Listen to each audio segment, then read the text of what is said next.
எல்லாருக்கும் வணக்கம். Cheese kitchen click பண்ணதுக்கு ரொம்ப நன்றி. இன்றைக்கே சீஸ் கிச்சன் சேனலில் முட்டையும் வெங்காயம் வச்சு ஒரு ஸ்நாக் செய்ய போகிறோம். எஸ், ரொம்ப ஈஸியாக டக்குன்னு செய்யக்கூடிய ஒரு ஸ்நாக் இது. இந்த ஸ்நாக்கை எப்படி செஞ்சேன்னு பார்க்குறதுக்கு முன்னாடி மறக்காம சீஸ் கிச்சனுக்கு சப்ஸ்கிரைப் பண்ணுங்கள், லைக் பண்ணுங்கள், உங்கள் நண்பர்களுக்கும் இந்த ரெசிபியை ஷேர் பண்ணி விடுங்க. இப்போ வாங்க வீடியோக்குள்ளே போகலாம். ஸோ இந்த ஆனியன் பக்கோடாவுக்கு வந்து நீட்டை வாக்கில் நறுக்குன வெங்காயம் சேர்க்குறேன். ஸோ இதுதான் வந்து மெயின் இன்க்ரீடியண்ட். இதோட வந்து நான் முட்டை சேர்க்குறேன், பச்சை மிளகாய், கொத்தமல்லி, சோம்பு,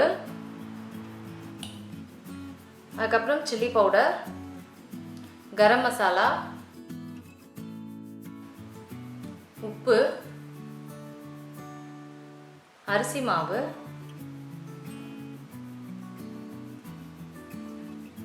கடலை மாவு.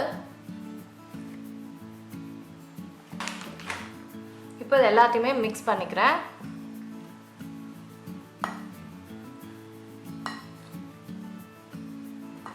ஸோ எல்லாத்தையும் மிக்ஸ் பண்ணிட்டேன், பர்ஃபெக்டாக இருக்குது. இப்போ வந்து நம்ம பக்கோடா செய்ய ஆரம்பிச்சிடலாம். முட்டையோடு செய்யும் போது கொஞ்சம் வித்தியாசமாக இருக்கும். சரி வாங்க செய்ய ஆரம்பிச்சிடலாம். ஸோ ஆயில் நல்லா ஹாட்டாக இருக்குது.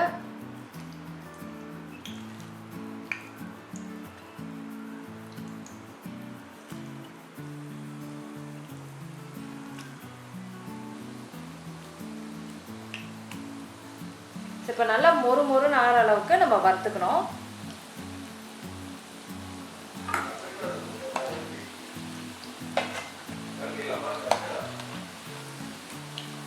வரேன்.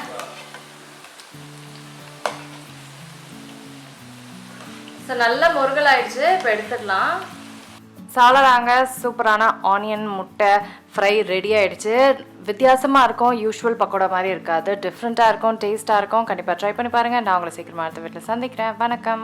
இருங்க எங்கே போகிறீங்க? இந்த 2 வீடியோஸும் கண்டிப்பாக உங்களுக்கு பிடிக்கும். கிளிக் பண்ணி பாருங்கள்.